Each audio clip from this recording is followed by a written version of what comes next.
On my wedding day, my fiancé abandoned me for his adopted sister, his white moonlight. I immediately called his nemesis, the billionaire Liam Sterling, and said, "Marry me, now." Immediately, he rushed over, and we got married in a flash. My family scolded me for being insensible? Heh. They don't know yet that I already have a $5 billion inheritance left by my grandmother. The show has only just begun. The white train of the wedding dress spread across the red carpet, like a huge flower blooming but about to wither. The light reflected by the crystal lamp stung my eyes, and the solemn inquiry of the pastor buzzed in my ears. "Miss Ava Thompson, do you take Ethan Miller to be your lawfully wedded husband, to have and to hold, from this day forward, for better, for worse?" The palms of my hands were icy cold, and my fingers gripping the bouquet were white from exertion. I looked at Ethan Miller, dressed in a suit and tie, who was supposed to be my groom, but whose handsome face was now filled with anxiety and unease, his eyes frequently darting towards the exit. Just as the priest was about to finish the vows, Ethan's phone buzzed inappropriately in his pocket, the sound particularly jarring in the silent church. He almost immediately pulled out his phone, glanced at the screen, and his face changed drastically. "Sorry, Ava, I have to take this call." He didn't even look at the unsightly expressions on our parents' faces in the guest seating area, and went straight to the side. I watched his back coldly, my fingernails digging deeply into my palm. I knew who was calling: Lily, his cherished and treasured adopted sister, the pitiful girl our family adopted. Sure enough, Ethan's voice was very low, but the panic and heartache in his tone were undisguised. "Lily, what's wrong? Don't cry. Tell me slowly. What? You're on the rooftop? Don't do anything stupid. I'll be right there. Wait for me." He hung up the phone and walked quickly back to me, with a fake apology on his face.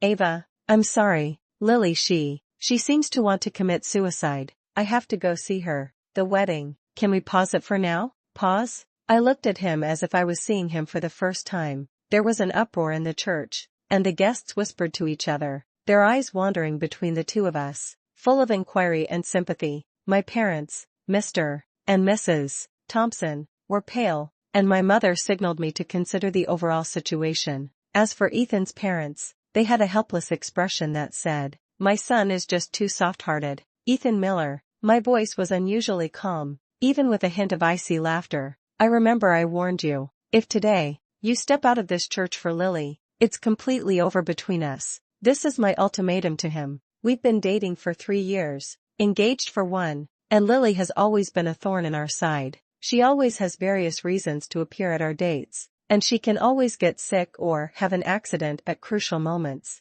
gaining all of Ethan's attention and guilt. I'm tired and weary. This wedding is the last chance I'm giving him, and myself." Ethan's eyes flickered, the struggle lasting less than 3 seconds. "Ava, I know this isn't fair to you, but Lily, he paused, seemingly finding it hard to say, "she did it for me. I can't let anything happen to her. The wedding can be held again, but life only comes once. You're understanding, right? Understanding?" These 2 words were like a resounding slap in the face. From childhood, my parents, my brother Daniel, everyone told me to be understanding and to give way to my younger sister Lily because she was an orphan and because she was pitiful. I watched Ethan turn and leave without hesitation, and the last bit of warmth in my heart dissipated with him. Cold despair and anger rapidly coiled around my heart like vines, almost suffocating me. But the next second, a strange, do-or-die kind of calmness surged up. "It's over. Good riddance." I didn't cry, not even a single tear.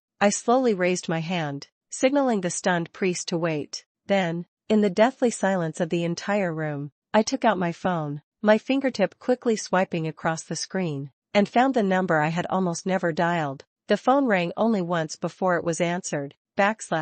"Ava?" A deep, magnetic male voice came through, with a hint of barely perceptible surprise. It was Liam Sterling, the helmsman of the Sterling Group, a legend in New York's financial circle, and Ethan Miller's biggest business competitor and nemesis. Few people know that I know him, or more precisely, I know his grandmother, and he seems to have known me for a long time. My voice was clear and steady, transmitting through the microphone throughout the entire church. "Liam Sterling, do you have a moment?" There seemed to be a pause on the other end, then a composed response. "For you, I always have time. What's wrong? Are you willing to marry me?" I asked, word by word, Clearly, right now, in this church. The other end of the phone fell into a brief silence, with only the buzzing of the current. The guests in the church were completely petrified, and even my parents forgot to come up and stop my crazy behavior. A few seconds later, Liam Sterling's voice rang out again, with a decisive certainty / send me the address. I'll be there in 15 minutes. I hung up the phone, put it away, and looked up at the stunned pastor / sorry,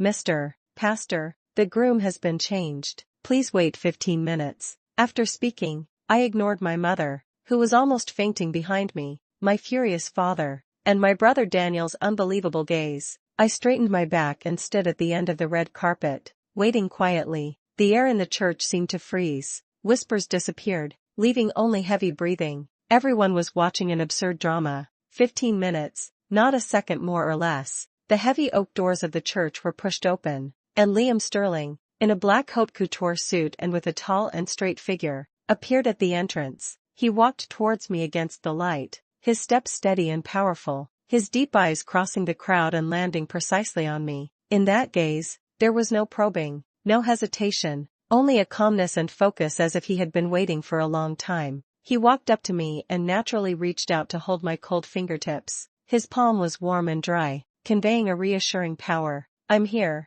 Ava, he said in a low voice, a voice only the two of us could hear. I looked at him, and my heart calmed down strangely at this moment. I nodded and turned to the priest, who was completely stunned. Mr. Priest, we can continue. The priest opened his mouth, looked at me, and then at the powerful Liam Sterling. Finally, he cleared his throat and restarted in a trembling voice. Mr. Liam Sterling, are you willing to take Miss Ava Thompson to be your wife? I do. Liam Sterling's voice was clear and loud, without the slightest hesitation. When it was my turn, I took a deep breath, met Liam's deep gaze, and said clearly, I do. Exchanging rings, vows, a kiss, everything happened incredibly fast, yet it felt natural. When Liam's warm lips gently touched my forehead, I heard my mother's suppressed sobs and my father's angry growl from below the stage, but I didn't care anymore. From the moment Ethan turned and left, from the moment I dialed Liam's number, everything in the past,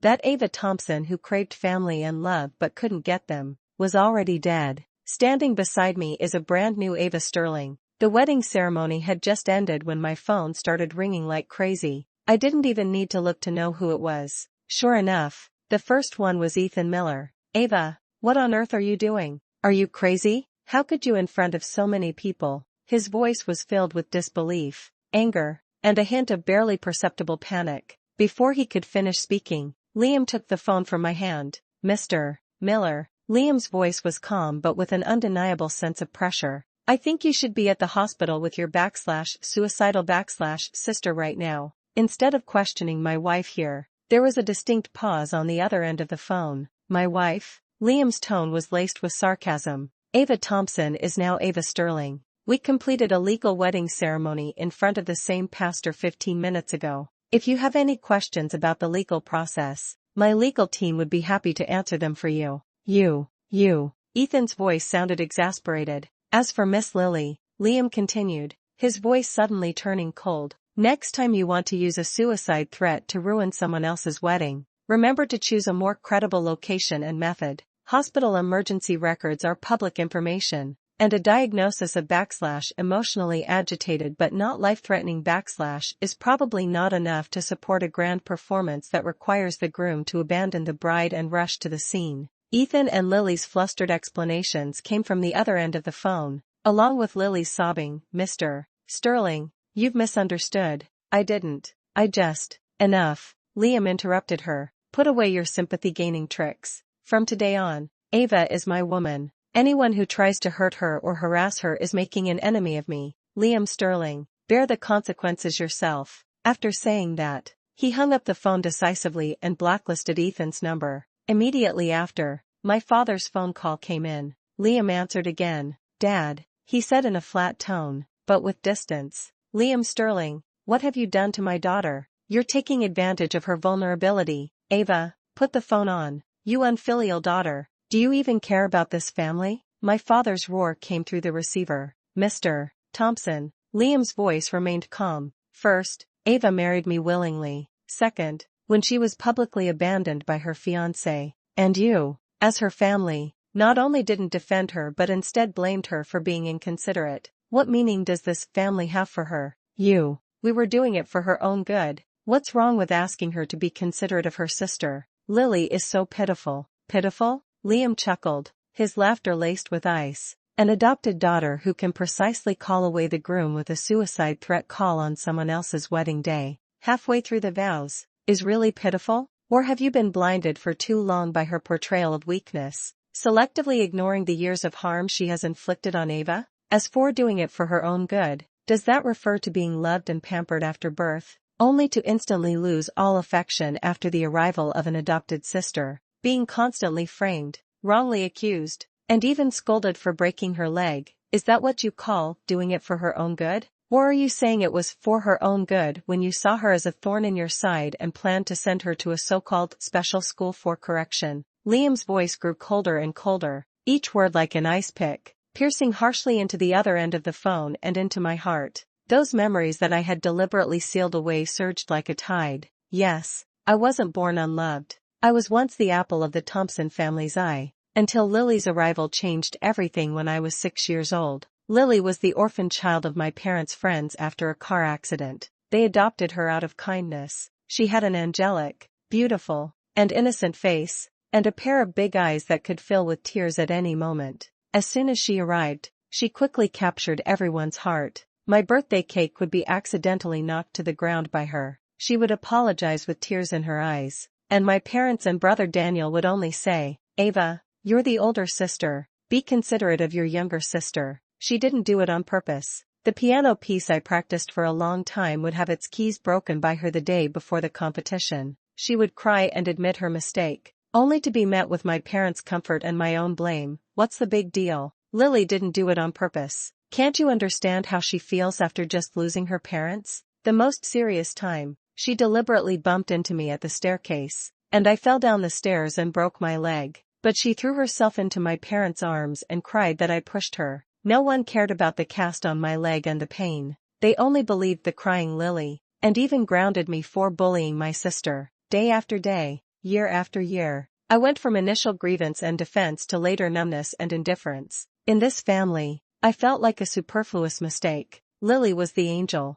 and I was the wicked witch. Finally, in my 15th year, they felt that I was eccentric and difficult to discipline and actually planned to send me to a notorious boarding special school. In despair, I remembered my mother occasionally mentioning, but who had long since broken off contact with my father due to family conflicts, my grandmother Eleanor Thompson, who was far away in Switzerland. I secretly contacted her. That was a phone call that changed my destiny. After learning of my situation, my grandmother flew back from Switzerland with lightning speed. She was a truly elegant and powerful woman with a strong presence. She stormed into the Thompson house, pointed at my father's nose, and berated him for his favoritism and stupidity, and then, ignoring their objections, forcibly took me away. William Thompson, my father's name. From today onwards, Ava is coming with me. I don't have a son like you, and don't even think about getting a penny more of the Thompson family fortune from me. My grandmother's words were firm and resounding.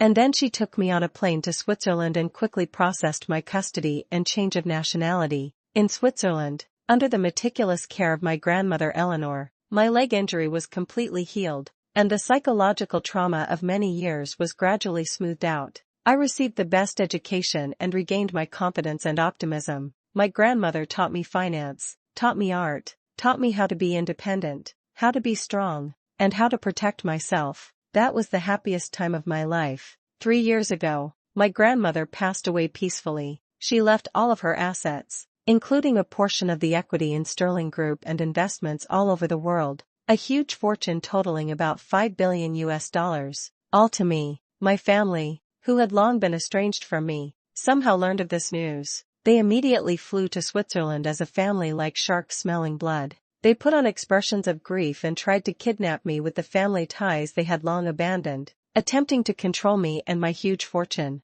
Ava, we are family after all. The past is in the past. Mom and Dad know they were wrong. Sister, your brother misses you too. Their performance was clumsy and greedy. I couldn't even bother to argue with them. I directly called the lawyers and security and invited them out of my manor. If it weren't for the legal blood relationship, I would have even applied for a restraining order, but they didn't give up. After returning to the United States, they began spreading rumors domestically, saying that I was unfilial and blinded by money. Then, they started pretending to be sick, using the old generation's friendship to try to arrange a marriage between me and Ethan Miller. Although Ethan's family isn't as prominent as the Sterling family, they are still considered influential in New York. What they value isn't me as a person, but the coveted $5 billion behind me. They think I'm young and believe they can control me again through marriage and family ties. And I played along with their scheme. I agreed to the marriage. I returned to New York, to this place that once brought me endless pain. I'm not doing it for love, and certainly not for family affection. I just want to use this wedding to completely end everything from the past. I want Ethan Miller, and the Thompson family, to pay the price for everything they once did to me. But I didn't expect that plans wouldn't keep up with changes. Ethan's stupidity and Lily's greed actually gave me a faster and more thorough opportunity to end things. Marrying Liam Sterling, someone they wouldn't even dare to dream of, is undoubtedly the loudest slap in their faces. Liam hung up my father's phone and handed the phone back to me. He looked at me with a deep gaze. Sorry for reminding you of bad things. I shook my head, and the churning emotions in my heart gradually calmed down. No, you put it well. Thank you, Liam. We are husband and wife, aren't we? He slightly curved his lips. The smile was not frivolous, but with a kind of soothing power. Besides, I wanted to do this a long time ago. I looked at him with some confusion. He seemed to see through my thoughts and said frankly, I've known Eleanor's grandmother for many years. She often mentioned you, showed me your photos, and said you were her proudest granddaughter. A warmth spread through my heart. So, Grandma had paved the way for me long ago. So, strictly speaking, Ava, Liam's gaze softened. You are the white moonlight that I've known for a long time and kept in my heart for a long time. I was stunned. He has a crush on me? This plot twist is too fast. Looking at my astonished expression, Liam chuckled. Surprised? It's okay. We have plenty of time to get to know each other slowly. His honesty and straightforwardness made me a little overwhelmed, but I knew that at this moment, this man was my only ally, and also the future I had chosen. Okay, I nodded, accepting this arrangement. In the following days, Liam and I quickly adapted to married life. He moved into my penthouse apartment in New York, and we began to adjust to each other's living habits like a real newlywed couple. He respected my space and gave me enough security. Meanwhile, on the other side, Ethan Miller and the Thompson family obviously weren't willing to let the matter rest. A few days later, Ethan arrived uninvited at the bottom of my apartment building with a pale-faced, red-eyed Lily. Ava, we need to talk. Ethan's tone carried a sense of urgency, attempting to salvage the situation. Lily timidly hid behind Ethan and whispered, Sister, I'm sorry, it's all my fault. Can you forgive brother just this once?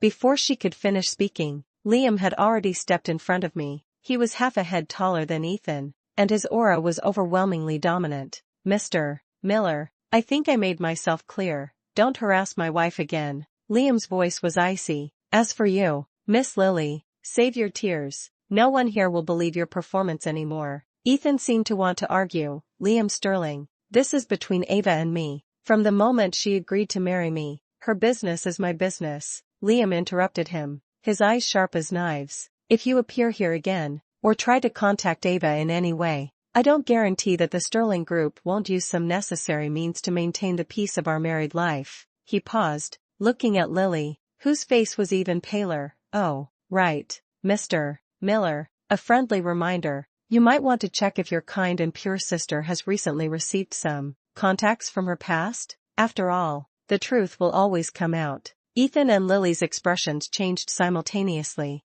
Liam ignored them, put his arm around my shoulder, and turned to walk into the apartment building. The elevator door slowly closed, isolating the two unsightly faces outside. They won't let it go easily, I said softly. I know, Liam said, taking my hand, but they will soon be overwhelmed with their own problems. His words seemed prophetic. Sure enough, a few days later, explosive news came. A middle-aged couple claiming to be Lily's biological parents approached the Thompson family. They were dressed plainly and acted boorishly, calling themselves Dave Smith and Brenda Smith. They produced a birth certificate and DNA test report proving that Lily, or rather, their daughter Lana Smith, was indeed the child they had abandoned years ago because they could not afford to raise her. Their purpose was very clear: they wanted money. They claimed that they had abandoned their daughter in the past because they were poor and desperate. Now that their lives had improved, they wanted to recognize their daughter and make up for past regrets. But between the lines,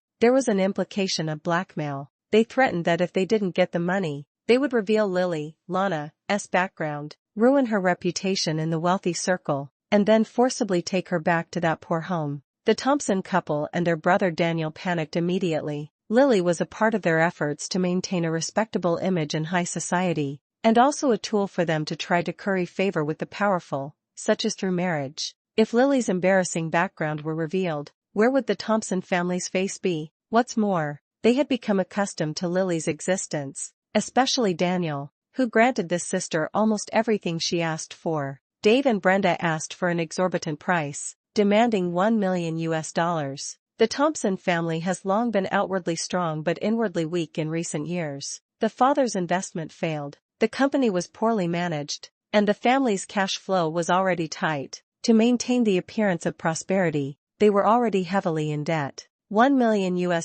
is an astronomical figure for them. In the midst of the chaos, my brother Daniel actually called me Ava, sister. His voice sounded exhausted, even with a hint of pleading. I know I was wrong before, and the family was sorry for you, but this time, can you help me, brother? Just lend it to me, okay? I leaned against Liam's arms, listening to Daniel's humble voice on the other end of the phone, feeling nothing in my heart. Borrow money? I said calmly. Okay. However, business is business, even between brothers. Daniel Thompson, you need to write a formal IOU, stating the loan amount of $1 million, and as for the interest. I paused, recalling the financial knowledge my grandmother taught me, and the harm these people had once inflicted on me, and added coldly, let's calculate it at a monthly interest rate of 4%, 48% annualized. Interest will stop accruing when it is paid off. If you agree, I will have the lawyer send the money and the IOU over together.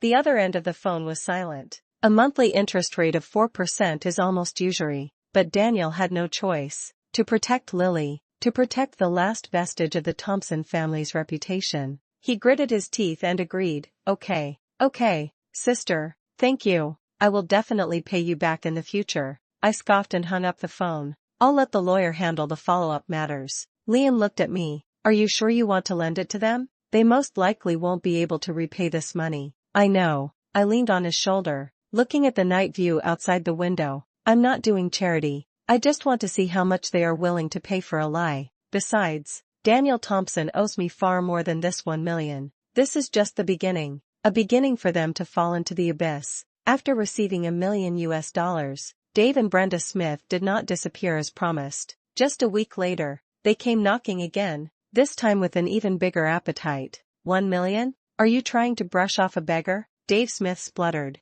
My daughter has been living a life of luxury in your house for so many years, while we two old folks have been suffering in the countryside. No way. Either you add another $9 million, making it $10 million, and we'll leave immediately, guaranteeing we'll never show up again, or we'll take Lana away. We've already found her a good husband, the butcher in the neighboring village, who has a few pigs. They live a decent life. $10 million. The Thompson family was completely dumbfounded. Where would they get $10 million?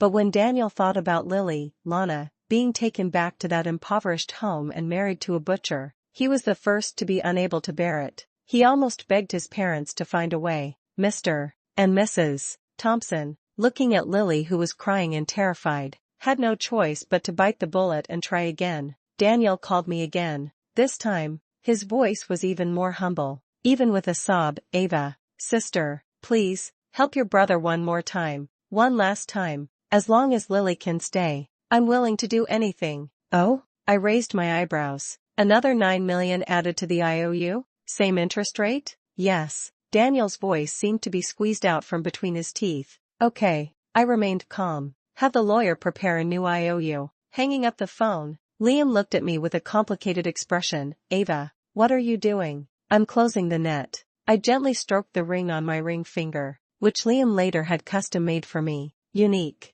It is only right to pay debts. As for whether they can afford to pay it back, that is their own business. This time, the Thompson family was almost bankrupt, selling off some of their assets, plus the $9 million I borrowed, barely scraping together $10 million to give to Dave and Brenda Smith. They thought this farce could finally be over, but they were too naive. Dave and Brenda, after receiving the money, did not leave immediately. Instead, they rented a nice apartment and began to enjoy life in New York. As for the true identity of Lily, Lana, and her tragic future of being taken away by her biological parents to marry a butcher, somehow it still quietly circulated within the high society circles. Rumors spread like wildfire, rapidly engulfing everything. Those friends and admirers who once doted on Lily now avoided her like the plague. The sympathy and pity turned into disdain and ridicule. Lily fell from grace, enduring unprecedented humiliation and despair. She tried to seek help from Ethan,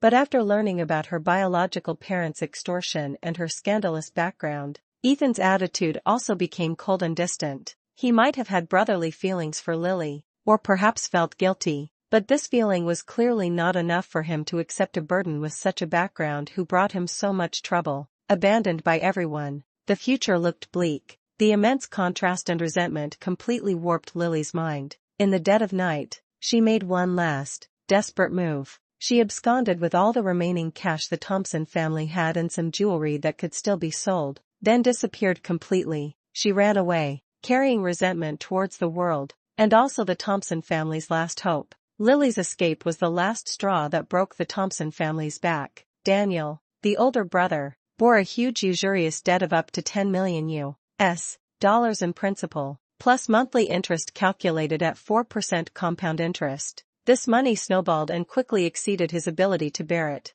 Debt collection companies began to come to the door constantly, and the Thompson family was no longer at peace. After learning that Lily had run off with the money, Ethan Miller seemed to have completely collapsed. He frantically searched for Lily, but to no avail. Finally, one rainy night, someone found him jumping from the rooftop of a high-rise building. Although he was rescued in time and his life was saved, he became a brain-damaged vegetable due to severe head trauma. It is tragic that the son of a wealthy family ended up in such a state. The Thompson family was completely ruined. The company went bankrupt, the property was mortgaged and auctioned off, the parents turned gray overnight, and the older brother Daniel was chased by debts all day long. In a miserable state, everything they once had, reputation, status, wealth, all vanished in this farce. I watched all of this with a cold eye. No sympathy, no pleasure. This is just the ending they deserved. I had the lawyer formally pursue Daniel for the debt. Under the compulsory enforcement of the law,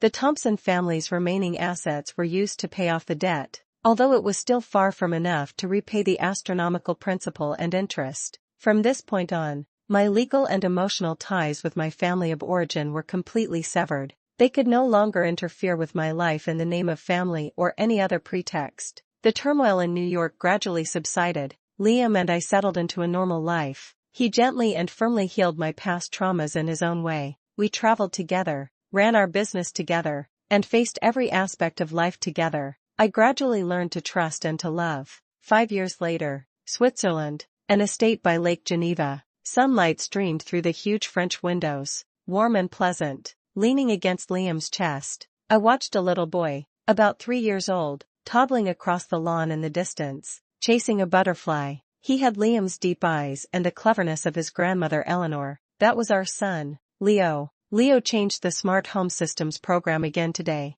Liam chuckled in my ear. He set the greeting to I am the invincible and handsome Leo. How can I help you? Causing the system to reboot several times. I couldn't help but laugh. He's just like his grandmother in that respect, full of mischief since he was little. Yes. Liam tightened his arms around me and planted a kiss on my forehead. Our son is wonderful. These past 5 years, we've been very happy. Liam is not only my husband, but also my soulmate and my strongest support. Under his leadership, Sterling Group is thriving, and the inheritance I received has also achieved steady appreciation under our joint management. As for those who once hurt me, the Thompson family has long disappeared from the public eye. I heard that Daniel took his parents into hiding under assumed names to escape debts, and their whereabouts are unknown. Ethan Miller is still lying in the hospital, like a living specimen. His family pays exorbitant medical bills to maintain appearances, but that's all. Lily, Lana Smith, is said to have been seen in some chaotic corner of Southeast Asia. She was no longer the pure girl she once was and was living a very hard life. Her biological parents,